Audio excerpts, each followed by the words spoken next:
जी अभी तो ट्रेन आई ही नहीं।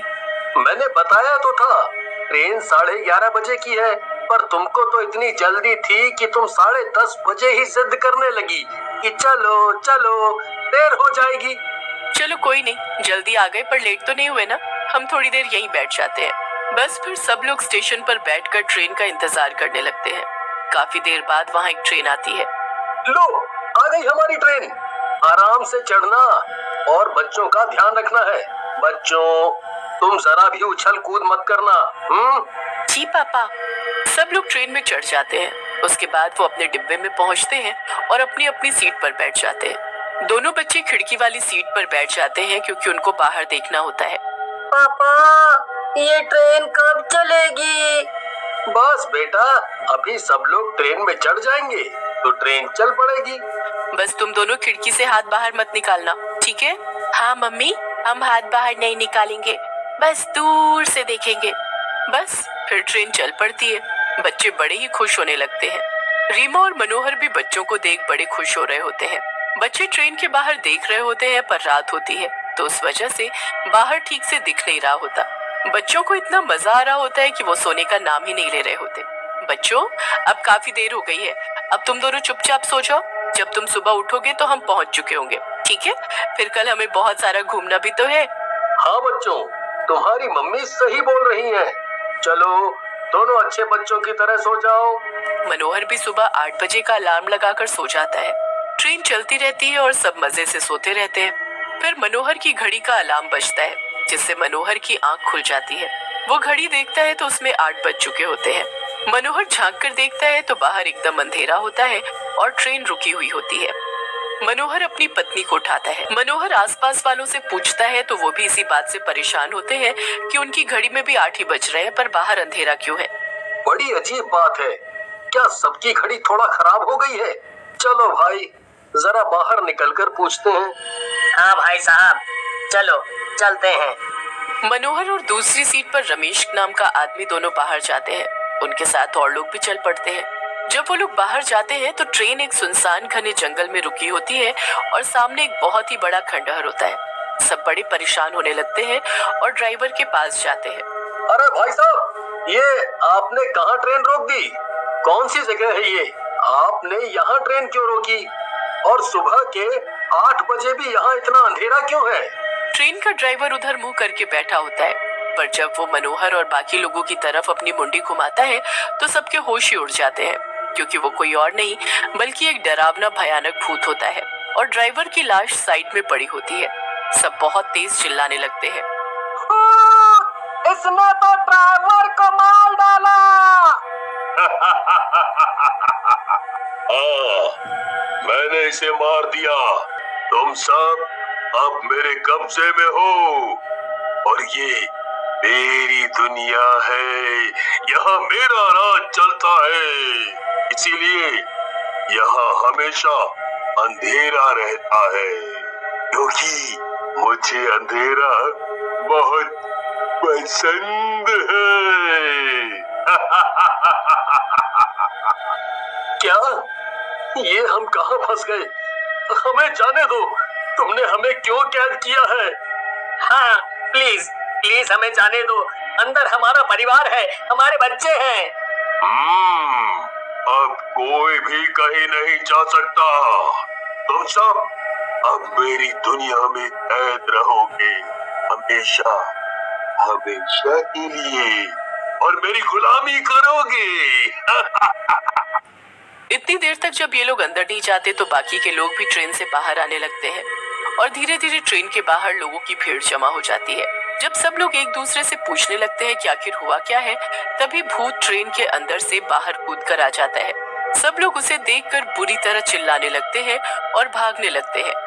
भूत भूत! सब लोग शांति रखो, हमें हिम्मत से काम लेना होगा।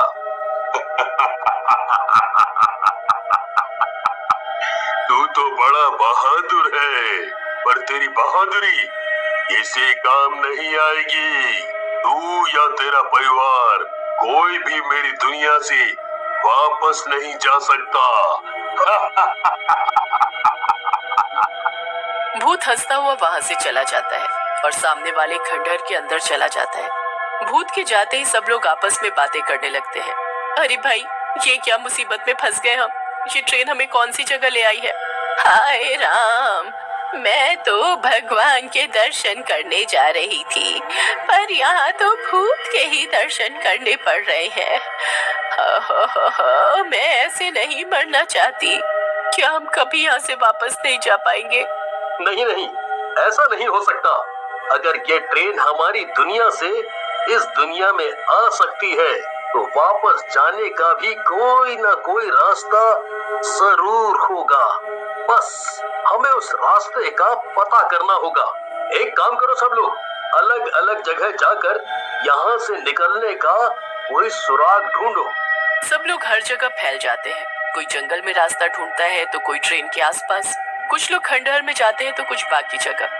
किसी को कोई भी सुराग नहीं दिखता और सब थक हार कर वापस उसी जगह आकर इकट्ठे हो जाते हैं। लोग अपने बचने की उम्मीद खो चुके होते हैं कि तभी भूत अपनी नींद पूरी करके आ जाता है।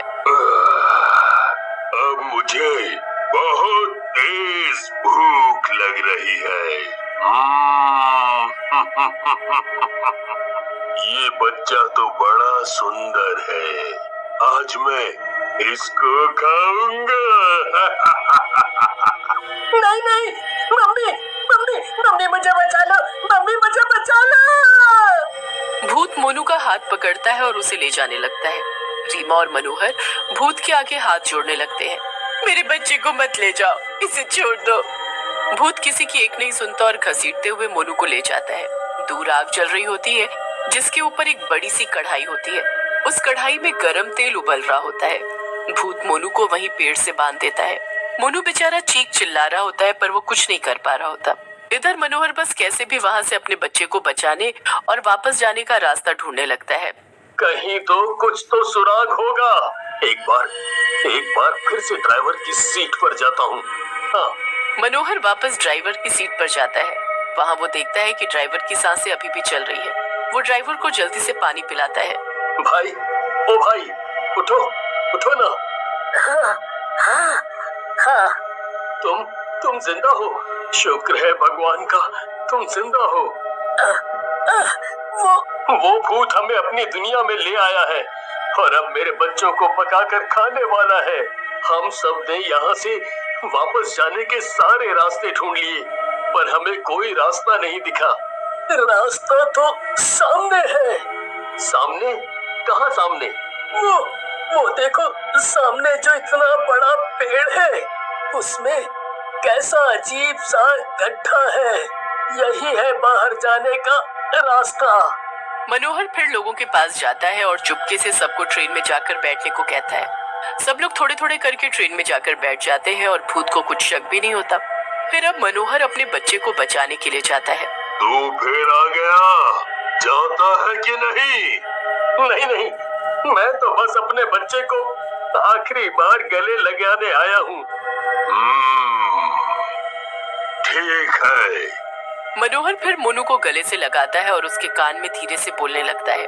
मैं तुम्हारे हाथ खोल रहा हूँ पर तुम ऐसे ही रहना जैसे तुम्हारे हाथ बंधे हुए हैं। मनोहर फिर चुपके से मोनू के हाथ की रस्सी पीछे से खोल देता है पर मोनू हाथ पीछे ही रखता है। उसके बाद मनोहर जाने ही लगता है कि अचानक वो भूत को ही गर्म तेल में धक्का दे देता है। मनोहर और मोनू पूरी तेजी से ट्रेन की तरफ भागते हैं।